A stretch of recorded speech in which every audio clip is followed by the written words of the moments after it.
make it a better place. It'll take creation, imagination. Try to draw outside the line. Let us see inside your mind.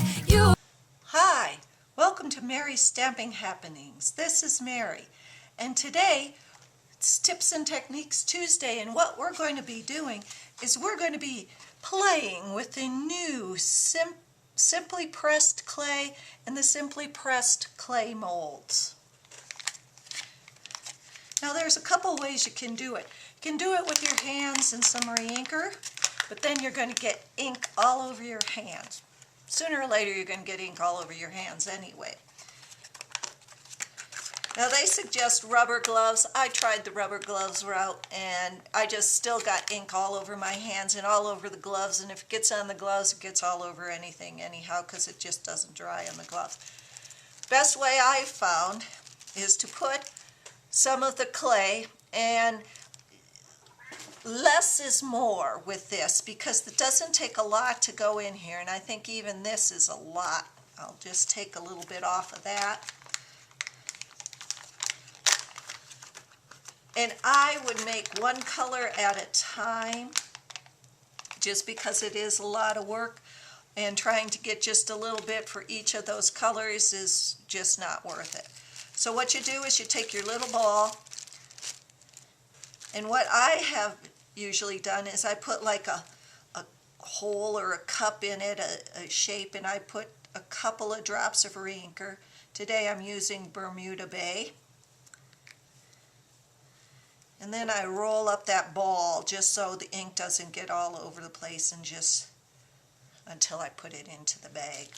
Then I put it into a Ziploc bag. You could put it into a Ziploc treat bag, whatever. Make sure it is sealed tightly. And then all you're going to do is you're just going to smash it up and get it all worked in.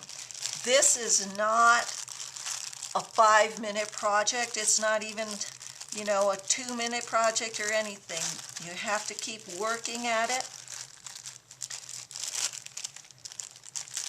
to make sure that it gets all around. And instead of watching me do this for a while, I already have some made. And I was watching a TV program and was doing. So I'm just going to take it and just make sure it's all uniform color. Then I'm going to take some of it. I'm going to put it in the little one. And you don't want a lot of overlap, so try to get it in there. And you can take some of it off if it's very thin. Just roll it off. Take little pieces off. You can put it back in there. And again, just take some more, stuff it in there. And then we're going to take some more and stuff it in the larger one.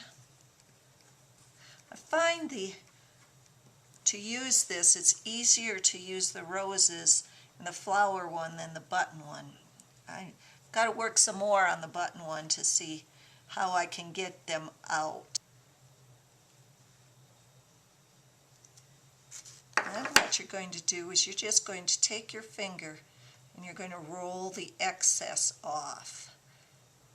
And what you want to do is just take some, just like that.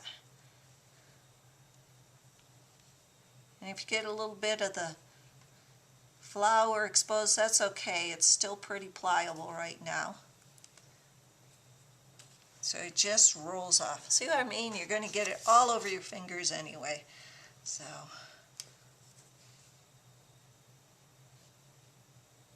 just rolling it off, rolling the excess off.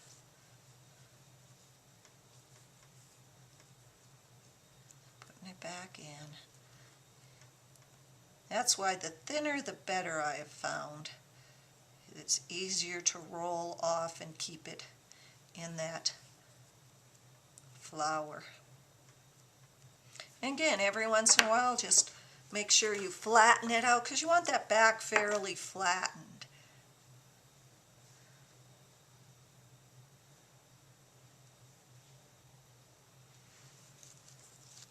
Now I have tried taking it off 2 or 3 times with taking it out once I get it, and it doesn't, for me, it just doesn't work to try to pop these out from here, because what happens is they get distorted.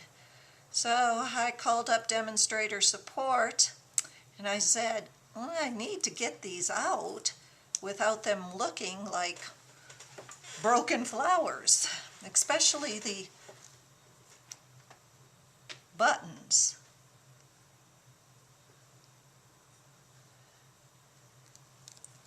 And so what they told me is stick it in the freezer for 15 to 20 minutes and they will pop out.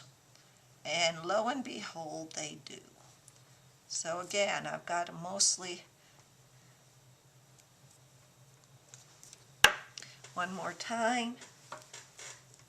And the block I'm using is a D block, in case you're wondering. Fits perfect.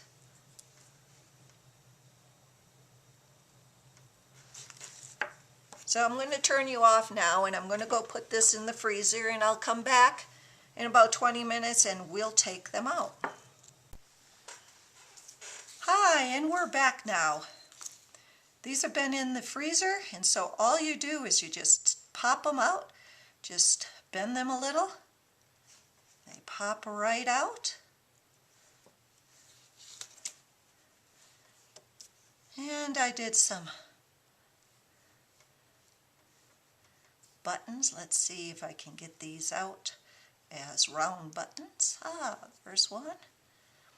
Now I have tried to color these, do them white and then color them later, and they don't turn out as nice as coloring them before you put them in.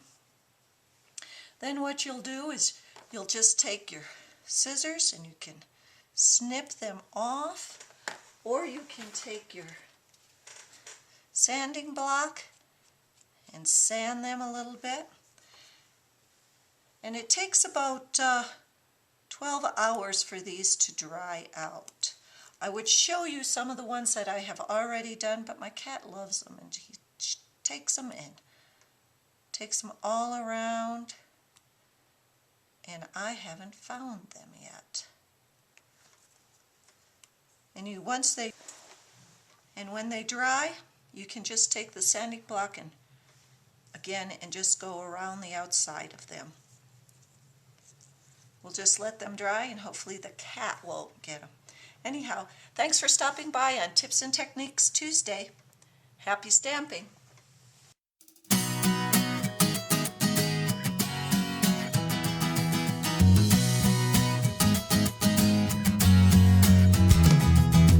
Hey, if you wanna play, make it a better place.